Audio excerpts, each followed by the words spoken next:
महत्वाची बातमी, पवईमधल्या अतिक्रमणाविरोधातील कारवाईच्या मुद्द्यावरून विधानसभेमध्ये खडाजंगी झाल्याचं पाहायला मिळालंय। गरोदर महिला, लहान मुलांना मारहाण झाली असं पटोलेंनी म्हटलंय।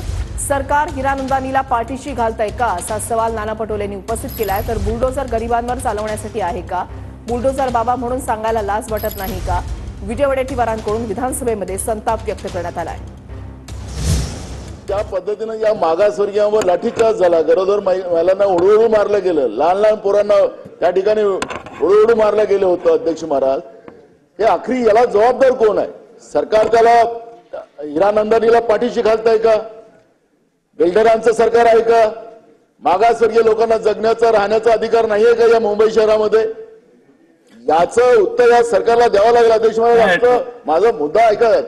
गर्भवती स्त्रियाला मारलंय, गर्भवती स्त्रियांना 14 वर्षाच्या पोराला ठोकून काढला। अध्यक्ष महोदय, हा कुठला न्याय आहे? हुकुमशाही आहे की काय आहे? हा बुलडोजर कोणाचा आहे?